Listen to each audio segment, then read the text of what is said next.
Oke, selain menghormati hak pekerja, cuti dan lain sebagainya, tapi apalagi yang kalian tahu tentang Hari Buruh dan kenapa harus dirayakan setiap tanggal 1 Mei, bahkan diliburkan? Sejak kapan ada libur nasional Hari Buruh? Ada yang tahu nggak?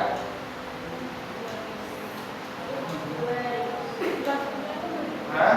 Kalian lahir rata-rata tahun? 2009.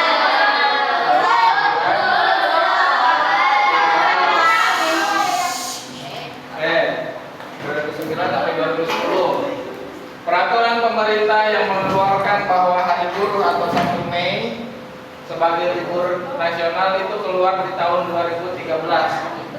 Tepatnya ketika presidennya adalah Bapak siapa 2013 presidennya? SBY itu siapa? Kemudian May Day atau Hari Buruh lalu dijadikan sebagai libur nasional. Oke, pertanyaannya kenapa harus dirayakan? Ini Hari Buruh itu, May Day atau Labor's Day itu tidak hanya dirayakan di Indonesia, tapi dirayakan oleh seluruh umat manusia. Hari Buruh Internasional 1 Mei itu adalah perayaan internasional.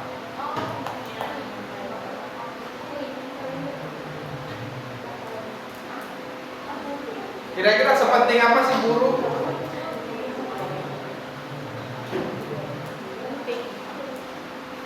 Kira-kira sepenting apa sih buruh?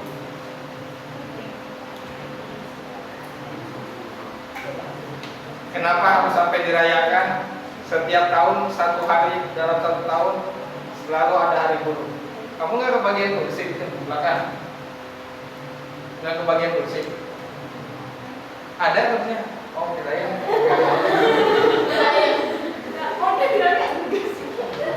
Oke, kenapa? Balik lagi, kenapa Hari Buruh itu harus selalu dirayakan di setiap tahun?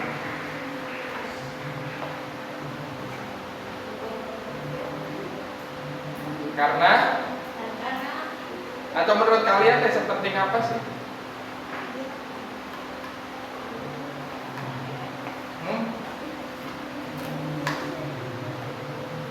Sepenting apa?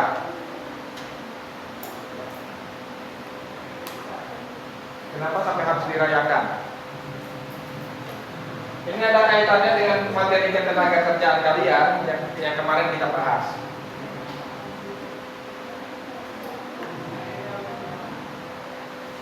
Atau kita breakdown dulu. Ya. Siapa itu buruh?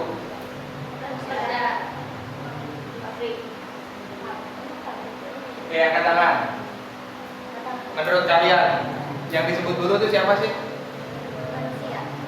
Orang yang bekerja untuk orang lain. Orang yang bekerja untuk orang lain dan mendapatkan upah. Ada lagi?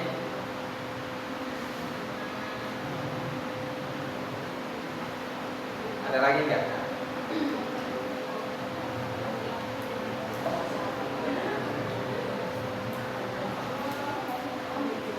Ada lagi? Kenapa buruh itu? Saya tanya nih, saya coba membandingkan ya. Saya ingin memantik berpikir kritis kalian. Kira-kira menurut kalian lebih penting mana? Buruh atau buruh? Enggak dua-duanya, salah satu. Buruh dan guru lebih penting mana? Buruh dan guru lebih penting? Guru. Yang guru angkat tangan. Ya, enggak apa-apa. Yang guru angkat tangan. Yang guru? Guru. Oke, nanti kita bahas. Ya, karena pada faktanya Hari Buruh libur nasional ya? Enggak. Sejak kapan kamu Hari Buruh libur? Tapi Hari Buruh itu diliburkan secara nasional. Kenapa? Buruh punya daya tawar yang lebih tinggi secara politik dibandingkan guru bahkan. Oke, nanti kita bahas. Lalu sekarang balik lagi. Siapa itu buruh? Tadi kata siapa? Bilqis. Yes. Itu dia bilang buruh itu seseorang yang bekerja ke orang lain dan mendapatkan upah atas pekerjaannya. Ada yang lain? Buruh itu siapa?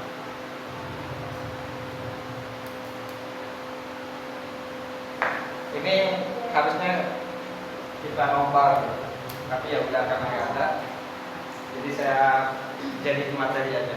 Jadi buruh itu siapa?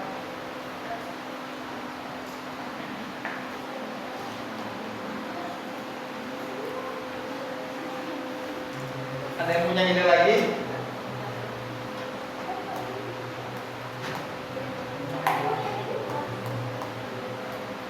Kota Bilqis tadi disebut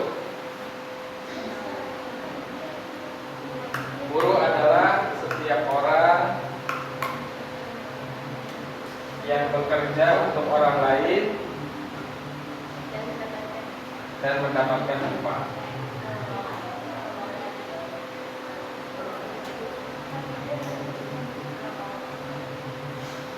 Ada yang lain?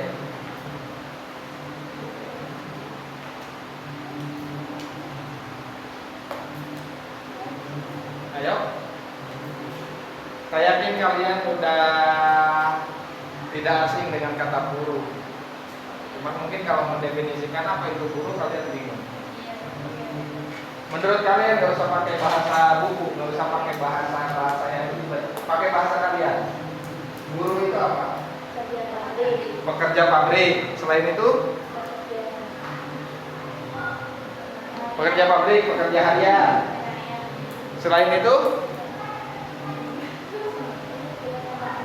Ya, kalian ada yang ikut ini pekerja pabrik, pekerja harian. Ada lagi? Hah? Driver online. Oke. Ada lagi? Pekerja keras. Bingung ya pekerja keras tuh maksudnya apa tuh? Maksudnya bidang pekerjaannya. Kalau pekerja keras kan sifatnya, sifat kerjanya. Ada lagi? Kuli bangunan.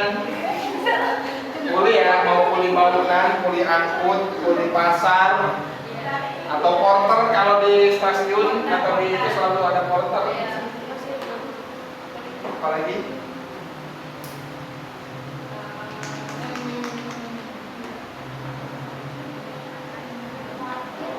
Montir. Ada lagi? Apa di bayangan kalian kalau kata buruh keluar, pekerjaan apa yang kemudian dibayangkan oleh kalian?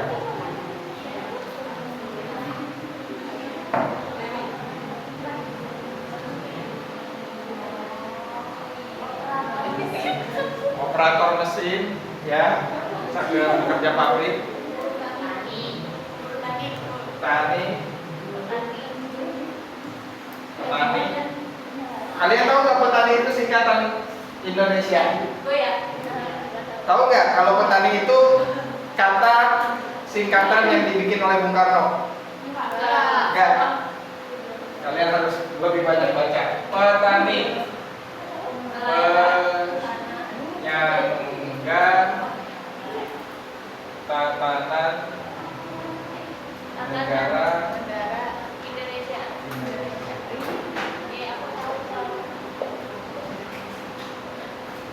Penyangga kehidupan, penyangga tatanan kehidupan kalau nggak salah ya. Petani. Penyangga tatanan kehidupan Indonesia, negara Indonesia. Petani itu singkatan yang dibikin oleh Bung Karno. Oke, balik lagi. Nah, kalau ini yang kalian sebut tadi, termasuk tadi terakhir petani, pertanyaan saya adalah apakah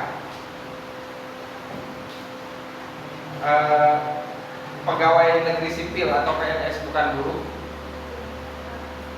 Menurut kalian, teller bank buruh atau bukan?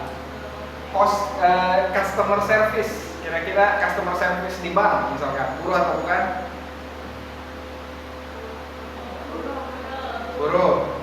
Teller bank, buruh. Kemudian pegawai negeri sipil, buruh atau bukan? Bukan. Manajer perusahaan, buruh atau bukan? Oke, bukan. Sales mobil, buruh atau bukan? Presiden, buruh atau bukan? Oke, sekarang kita bahas dari definisinya ya. Kalau menurut kalian itu semua bukan, saya bahas dari definisi teman kamu dulu ya. Buruh atau tenaga kerja adalah setiap orang yang bekerja untuk orang lain dan mendapatkan upah. PNS dapat gaji apa enggak? PNS kerja buat siapa? PNS kerja ke siapa? Ke orang. Dalam hal ini negara. Buruh atau bukan? Manajer sebuah perusahaan, misalkan perusahaan A, dapat gaji atau tidak? Bekerja untuk siapa? Untuk bosnya. Buruh atau tidak? Dokter, buruh atau tidak? Buruh. Perawat, buruh atau bukan? Lalu siapa itu buruh? Buruh adalah kita semua, kecuali kalian yang masih belajar. Jadi semua orang adalah buruh. Buruh adalah buruh, PNS adalah buruh, even presiden pun adalah buruh karena dia bekerja untuk rakyatnya. Benar nggak? Ya. Presiden, saya tanya, presiden digaji nggak menurut kalian? Digaji. Gede apa enggak? Gede, makanya banyak yang mau jadi presiden kan. Puyengnya juga banyak. Jadi presiden itu buruh atau bukan? Buruh. Jadi kita semua adalah buruh. Di sini prinsip egaliter bermain. Semua manusia sama. Tidak ada yang lebih baik. Jadi setiap orang yang bekerja untuk orang lain ataupun untuk dirinya sendiri dan menghasilkan uang, baik itu pekerjaannya berupa jasa atau berupa produk, maka itu disebut dengan buruh. Ibu rumah tangga, sejatinya kalau walaupun dia tidak digaji, dia kan bekerja, ya kan? Sorry, pembantu rumah tangga juga itu, asisten rumah tangga. Nah, itu yang disebut dengan buruh. Lalu pertanyaan saya adalah, tadi balik lagi, kalau di luar itu nanti kamu akan mengenal ada yang namanya blue label, ada white label, ya. Tapi nanti dibahas lah. Lalu pertanyaan saya tadi balik lagi, kenapa May Day itu, hari buruh itu sepenting itu? Kenapa bisa sampai meliburkan satu negara? Kenapa buruh bisa meliburkan satu negara?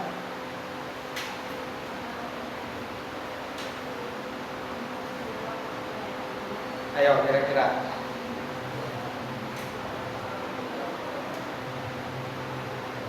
Ada yang tahu nggak kalian kalau hari buruh tuh biasanya ada kegiatan apa? Pawai. Kalau kalian libur hari buruh biasanya ngapain? Tidur? Iya. Enggak lihat berita, enggak ke jalanan, lihat di TikTok. Oke. Ngapain biasanya hari buruh itu para buruh?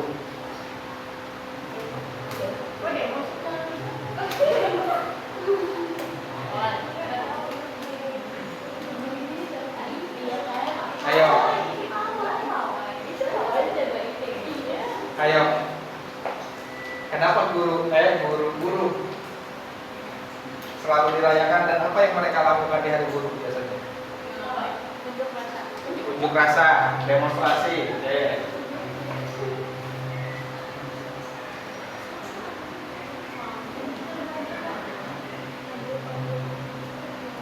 Lalu apa yang dituntut? Kenaikan upah.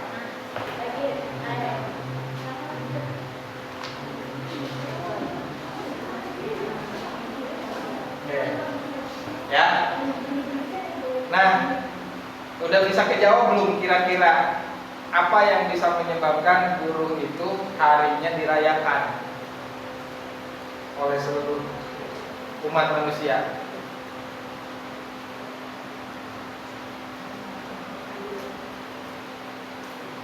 Kira-kira kenapa? Nih, udah mulai kan kelihatan hari guru tuh pada saya pernah ngapain? Pada unjuk rasa, demonstrasi, apa yang selalu disuarakan? Kenaikan upah, ya kan?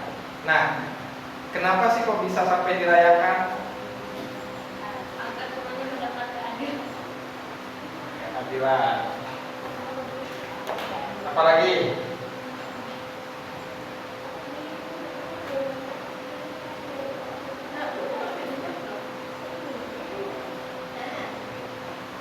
Apalagi?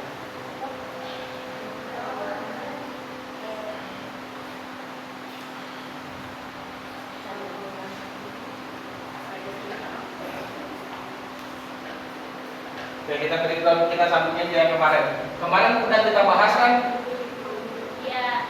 apa? Kompetensi. Berapa rata-rata upah pekerja di Indonesia? Rata-rata keseluruhan? 3,5 juta.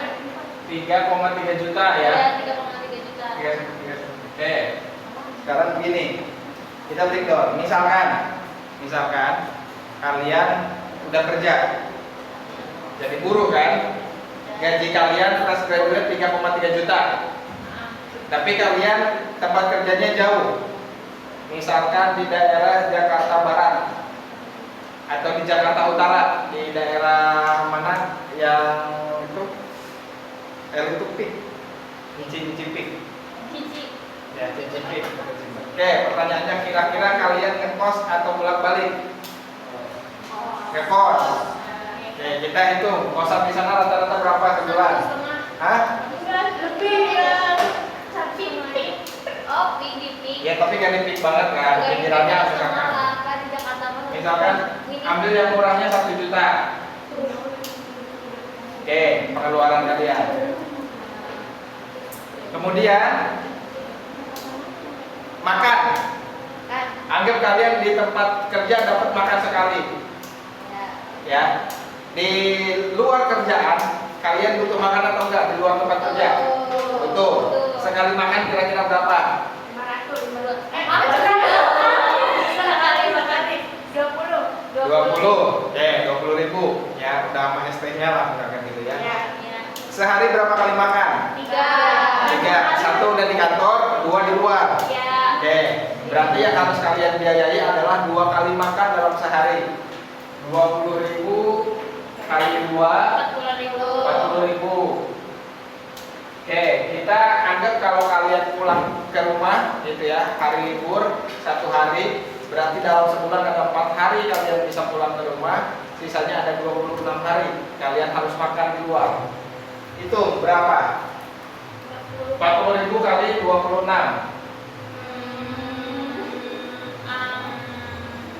Hitung pakai kalkulator. 26 kali 4. Nanti cepet-cepetan.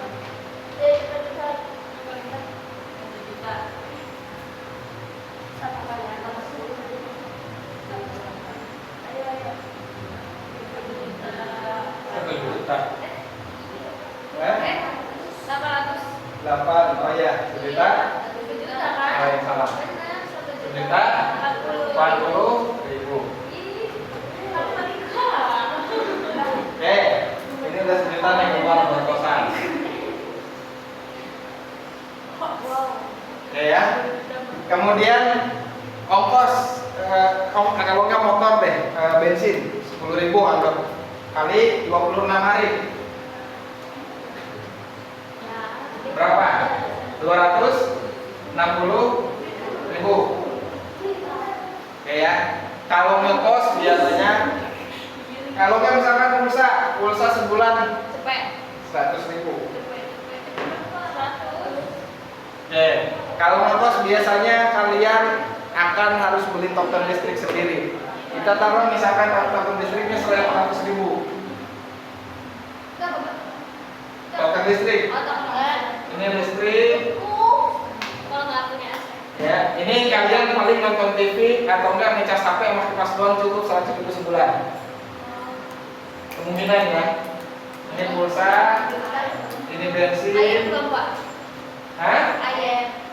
Kan biasanya bayar air ya dari Biasanya air iuran, kalau enggak anggap aja itunya pakai sumur por, nggak pakai PDAM. Oke. Oh iya. Oke, ini kos. Coba dihitung berapa? 2.040, 2.300, 2.400, 2.500. Ini kamu hidup dengan kondisi seminim mungkin. 3.300 kurangi 2.500 sisa berapa? Sisa 800. 800. Ini kamu belum termasuk misalkan kalau obat bocor, ya jajannya, Biaya tidak terduga. biaya tidak terduga dan lain sebagainya lah. Ya, ini cuma kamu listrik, pulsa, makan 2 kali sehari, bensin, uang kos. Ya, perlu jalan-jalan nggak, nonton dan lain sebagainya. Ini kalau kalian hidup sendiri cukup. Kalau hidup berdua udah pasti minus. Nggak cukup. Nah, yang dituntut buruh dalam hari buruh adalah Kenaikan upah. Oh, kenapa kenaikan upah? Bukan kenaikan upah, hak hidup layak. Jadi yang dituntut oleh buruh setiap tahunnya ketika hari buruh itu adalah hak hidup layak. Ya, kalau buruhnya udah punya anak sekolah ini udah pasti gak bakal cukup. Iya. Ya, Iya. jajan aja kalian rata-rata jajan di sini berapa? 20. Gede juga ya, gedean jajan kalian ya kayak nama jajan saya. Kalau Oke, 10, habis, Pak. kalau 20.000 aja sisa 200. Iya. Belum SPP-nya, belum tugasnya, dan lain sebagainya. Nah, ini yang dituntut oleh para buruh. Lalu balik lagi ke pertanyaan awal, kenapa buruh seperti itu? Karena dalam sejarahnya, ya, banyak hal yang bisa ditentukan hanya ditentukan oleh kaum buruh. Ingat tadi, buruh adalah kita semua, buruh adalah rakyat. Jadi yang menuntut pemerintah untuk adil, yang menuntut pemerintah untuk mengeluarkan kebijakan, mengeluarkan aturan yang baik kepada pemberi kerja, yang menuntutnya adalah buruh. Dengan tuntutan-tuntutan itu, maka orang kita bisa layak hidup. Contohnya apa? Banyak tuntutan yang keluar dari buruh. Contohnya, kalian tahu nggak sejarah THR? Iya. Nggak tahu maksudnya. THR itu dulu nggak ada di era Bung Karno akhir tahun 50-60 ya, baru ada karena tuntutan dari buruh, apalagi buruhnya berpartai komunis waktu itu, masanya sangat besar ya, kemudian menuntut hak buruh termasuk THR, tunjangan hari raya, makanya sampai karena saat itu yang diberikan cuma PNS doang ya. Kemudian ada serikat buruh namanya SOPSI menuntut presiden untuk mengeluarkan aturan supaya pemberi kerja mengeluarkan THR bagi pekerjanya. Keluar sampai sekarang lah orang tua kalian yang sudah bekerja menjelang lebaran punya gaji double, gaji utama dan THR 1 kali gaji. Uang yang 1 kali gaji itulah yang dibagi-bagiin ke kalian. Nih kalian puasanya lancar, kasih beli baju baru, bagi-bagi ke saudara. Kalau tidak ada buruh, kalian tidak akan menikmati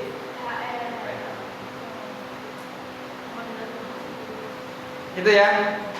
Jadi buruh atau pekerja adalah setiap orang yang bekerja untuk dirinya sendiri ataupun untuk orang lain yang menghasilkan upah atau menghasilkan bayaran ya, baik berupa produk ataupun jasa.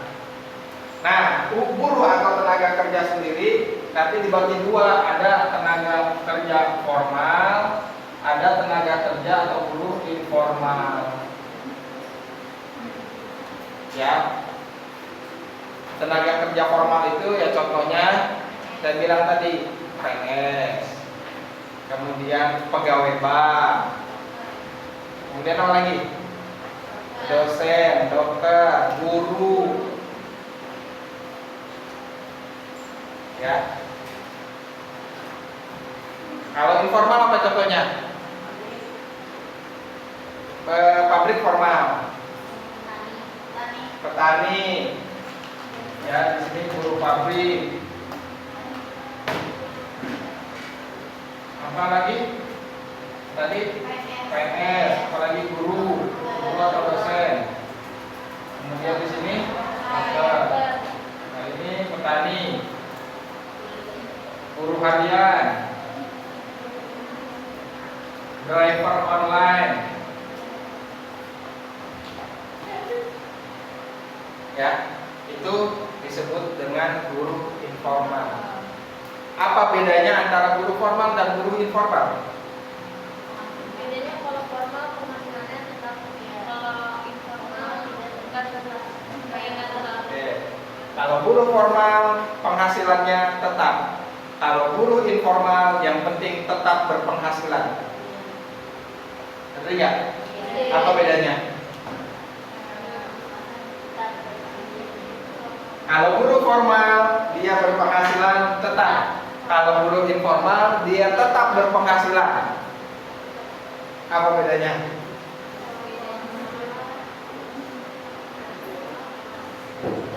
Apa bedanya berpenghasilan tetap dan tetap berpenghasilan? Formal kuartal 3 juta, terus tetap 3 juta. Kalau informal kayak misalkan tetap gajinya sendiri ganti gitu. Ya, tetap berpenghasilan, ya tetap berpenghasilan. Maksudnya tetap berpenghasilan walaupun jumlahnya atau nominalnya tidak sama. Kalian pilih yang mana? Berpenghasilan tetap atau tetap berpenghasilan? Berpenghasilan tetap. Lain, kamu pilih tetap berpenghasilan atau berpenghasilan tetap? Kenapa berpenghasilan tetap? Hah? Karena butuh gaji yang lain. Gaji yang layak. Ya, permainan kata aja. Tetap berpenghasilan atau berpenghasilan tetap. Ya. Kalau pengusaha saya tanya, kalau pengusaha dia tetap berpenghasilan atau berpenghasilan tetap? Tetap berpenghasilan tetap.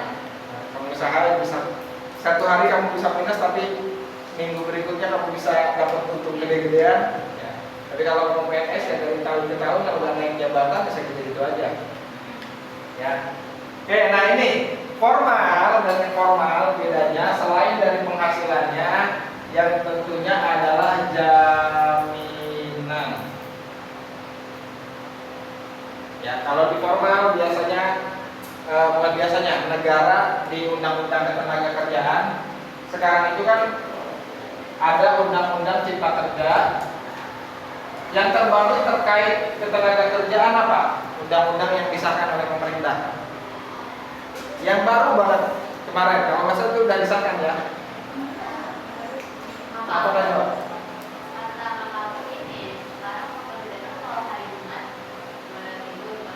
Itu enggak WFH karena iuran perang. Apa? Adalah undang-undang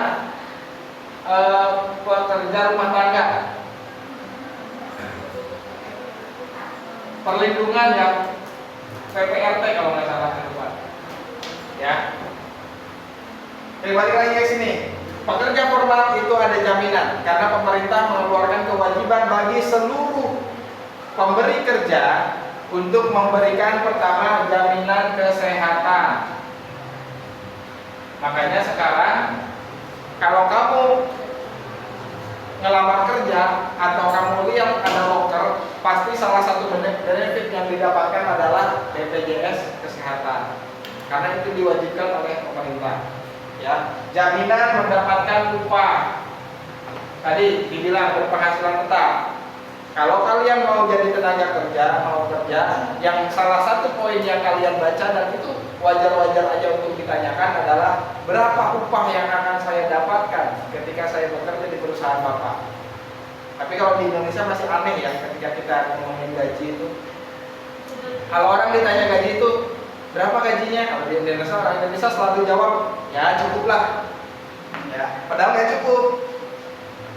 Kalau di luar ya biasa-biasa aja, berapa dolar gitu. Kalau di Indonesia masih aneh, ya termasuk di Indonesia itu kalau HRD misalkan direkturnya berapa gaji yang kamu minta gitu ya, ketika ditanya itu jawabannya belum ada yang pasti. Ada yang bilang kalau kita itu harusnya udah bisa dapetin standar, misalkan minimal 8 juta. Nah, tapi ada juga yang tidak seperti itu. Nah itu ya, pegawai formal atau buruh formal itu ada jaminan kesehatan, ada jaminan upah. Makanya kalau upahnya macet, itu bisa terjadi demo besar-besaran. Kalau sekarang pegawai pemerintah ditambah lagi tunjangan. Apa tunjangan? Ya, kalau di swasta mungkin tunjangan jabatan, ya. Kemudian ada tunjangan fungsional. Kalau kamu jadi pegawai pemerintah sampai tunjangan beras itu dibayar. Ya, kalau jadi pegawai pemerintah. Sampai anak kamu sekolahnya dihitung. Ya, tapi pakai hitungan yang standar, bukan hitungan sekolah internasional. Gitu ya. Nah, itu bedanya formal dan informal. Tapi kalau informal tentu tidak ada semua ini. Bahkan upah pun nggak ada jaminan. Makanya salah satu permasalahan tenaga kerja di Indonesia saat ini adalah besarnya tenaga kerja informal. Berkat adanya Gojek, ojek online dan lain sebagainya, maka jumlah tenaga kerja informal meningkat. Apa artinya coba? Saya tanya. Apa artinya? Kalau tenaga kerja informal meningkat, artinya apa yang terjadi pada negara tersebut?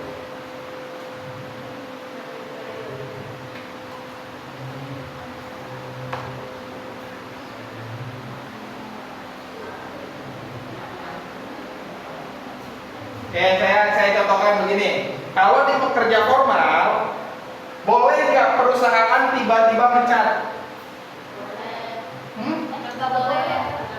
Tiba-tiba buruhnya dipecat satu pihak, ya kan? Boleh nggak PHK? Apa itu PHK? Pemutusan. Kalian nggak pernah dengar kata PHK? Apa PHK? Pemutusan hubungan kerja. Boleh nggak melakukan PHK? Tidak. Nggak boleh. Ya, kecuali sudah ada prosedurnya kan di SP1, SP2, SP3 baru PHK. Ada PHK dan PHK massal. Atau kecuali perusahaannya kolaps. Misalkan contohnya apa ya? Yang baru kolaps. Oh, kalau di media itu ada, dulu kalian ngalamin Net TV? Net TV. Yang Tonight Show. Ya, karena dia tidak mampu bersaing di dunia broadcasting karena adanya dunia digital, ya, akhirnya dia pilot atau bangkrut, lalu memutus kerja semua pekerjanya karena itu kondisi lain lagi. Tapi kalau perusahaannya sehat, si karyawannya nggak bermasalah, di PHK boleh atau tidak? Tidak. Nah kalau informal,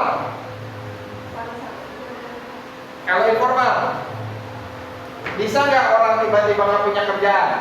Bisa. Kenapa bisa? Karena tidak ada jaminan. Tidak ada? Tidak ada jaminan. Tidak ada? Tidak ada jaminan, tidak ada aturan yang mengikat. Tidak ada prosedur. Boleh nggak tiba-tiba Gojek mensuspend driver online? Boleh. Nah, kalau menjadi suspend kira-kira bisa nyari duit nggak? Nggak bisa. Oke. Nah, kalau begitu apa bahayanya pekerja informal yang terlalu banyak dibandingkan pekerja formal? Hah? Resiko pengangguran meningkat.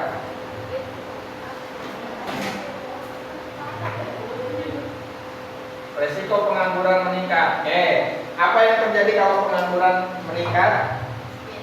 Kemiskinan. Kemiskinan.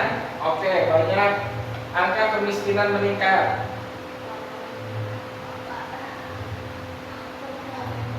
Lalu apa yang akan terjadi bila angka kemiskinan meningkat?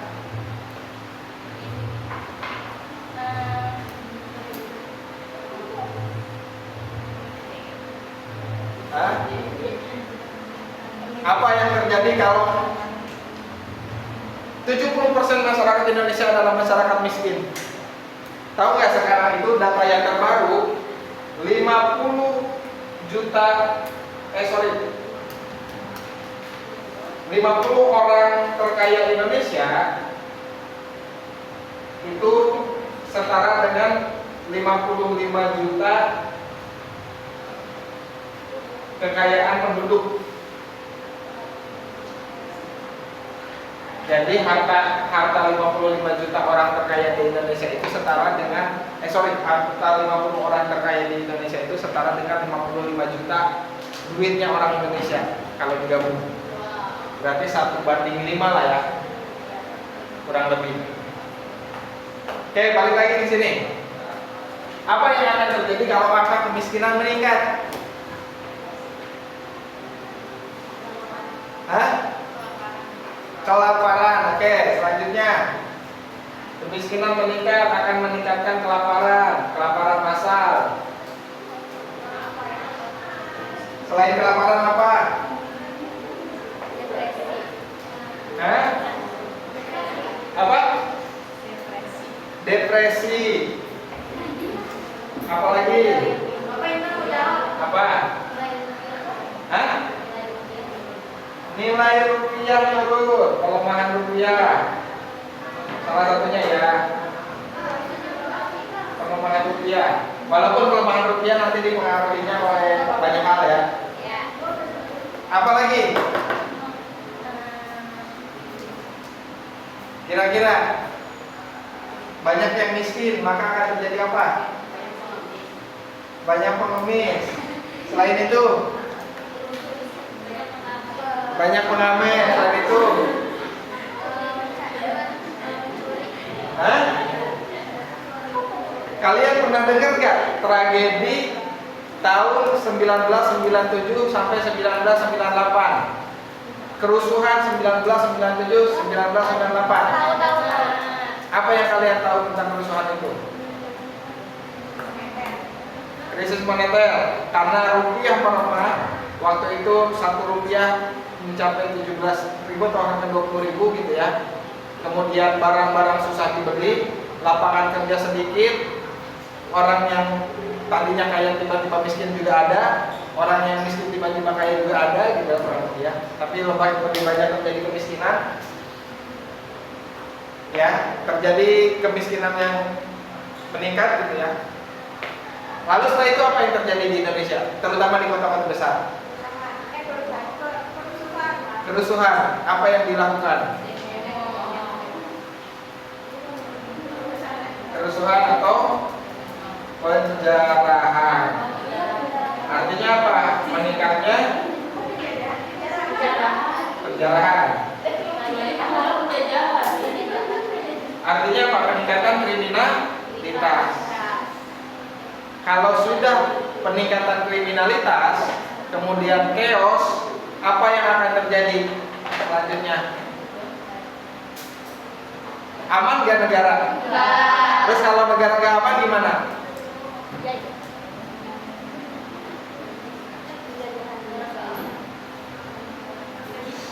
Ya. Apa paling tingginya apa?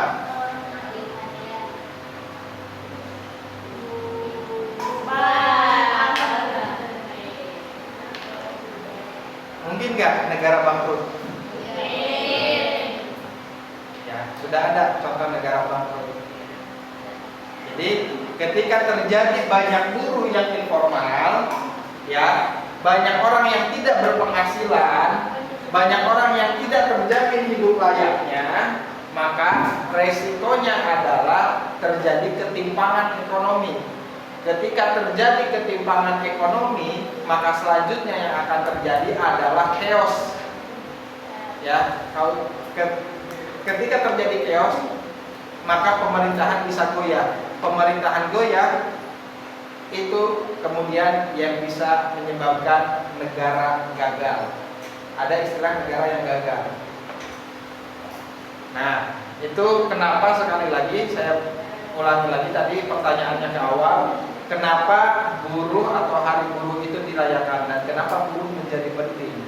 Karena buruh adalah penggerak roda ekonomi.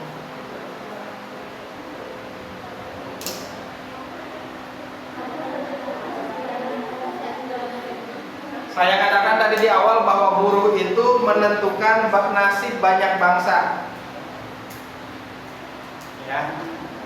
Pergerakan-pergerakan buruh itu bisa berubah bahkan menyebabkan revolusi. Kalau nggak salah revolusi Inggris ya, revolusi Perancis juga kalau saya nggak salah, itu diawali oleh buruh. Ya, Indonesia mungkin belum sampai ada revolusi. Ya, revolusi satu-satunya yang terjadi di Indonesia itu di era Bung Karno ketika mengusir Belanda. Itu dilakukan tidak oleh buruh, tapi dilakukan oleh para intelektual. Bung Karno, Bung Hatta, Bung Syahrir, kemudian Bung Yamin. Ya, mereka mahasiswa, mereka kaum terpelajar. Ya, kemudian bisa merevolusi atau mengusir Belanda dari Indonesia. Di banyak negara, banyak pemerintahan yang jatuh karena tidak perhatian terhadap buruh. Karena buruh adalah kalian semua, kita semua adalah buruh. Buruh adalah setiap orang yang bekerja untuk dirinya sendiri atau untuk orang lain dan mendapatkan upah atau hasil dari kerja kerasnya. Baik itu berupa produk ataupun berupa jasa. Kalau kalian nanti jadi perawat, maka hal yang kalian lakukan adalah menghasilkan jasa.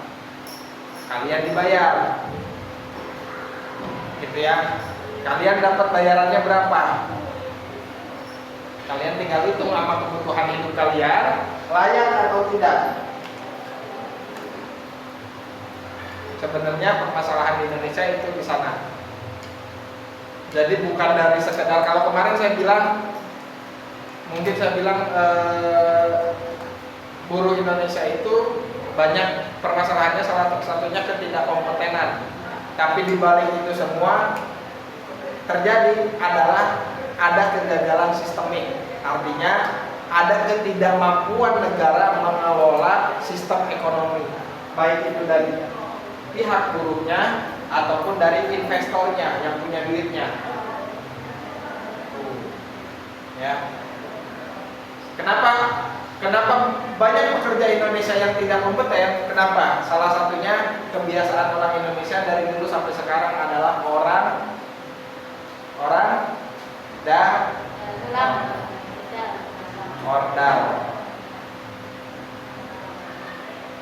Jadi ya nggak penting lah lu bisa apa, ya udah ikut sini dan diajarin, padahal tidak terbukti kompeten. Itu yang menyebabkan biaya produksi tinggi di Indonesia itu ya, tapi kemampuan produksinya rendah, sehingga capaian ekonominya kita tertinggal dari negara lain. Kita sama Malaysia itu belakangan merdekanya dibandingin kita. Lebih dulu Indonesia 1945. Berapa tahun berselang baru Malaysia diberi kemerdekaan oleh kerajaan Inggris. Tapi apa yang kalian tahu atau mungkin kalian tidak tahu atau bahkan kalian perlu tahu adalah Malaysia di tahun lalu atau 2 tahun lalu resmi dinyatakan sebagai negara maju. Indonesia masih negara berkembang sampai sekarang. padahal lebih tua Indonesia. Belum lagi kita berkaca ke Singapura yang lebih awal dinyatakan sebagai negara maju. Dari mana melihat negara itu maju atau tidak? Salah satunya adalah dari kemampuan ekonomi negaranya. Jadi sekali lagi, salah satu permasalahan buruh di Indonesia adalah selain secara sistemnya agak kacau, banyak buruh yang digaji tidak layak.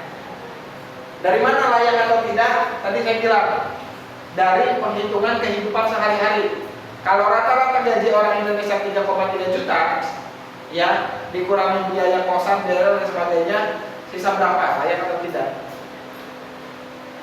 Artinya bukan semua orang Indonesia gajinya 3,3, ya enggak. Ada kok yang gajinya 10 juta, tapi juga banyak yang gajinya cuma 1,5 misalnya. 1 juta. Dulu saya lulus dari kuliah 2013 di daerah Sukabumi itu. Karena saya akhirnya jadi wartawan, gak jadi perawat, saya pernah ngobrol dengan perawat yang pengen ngeluh ke media tapi takut.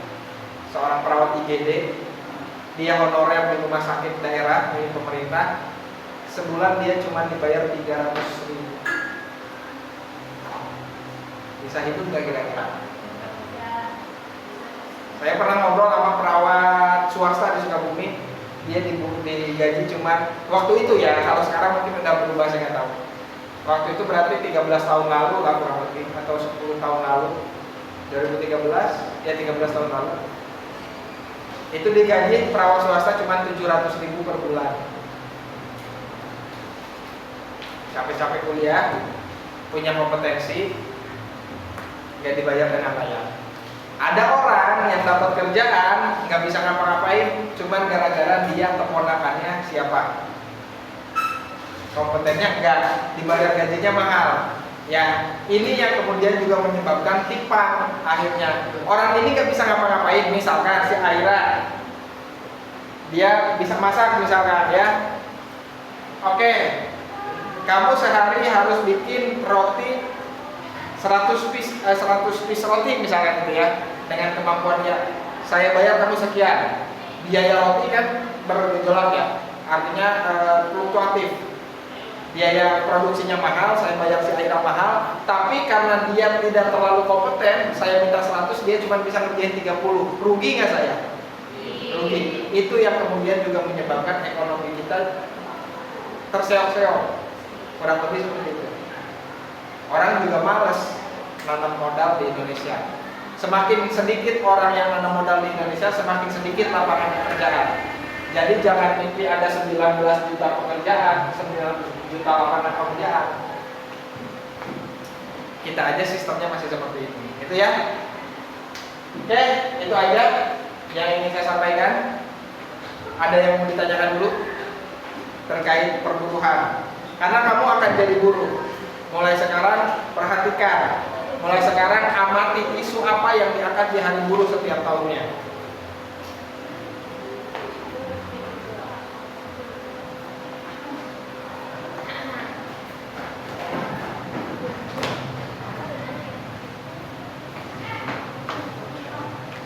Ya kecuali kamu jadi, kalau yang cewek jadi istrinya CEO yang menyamar.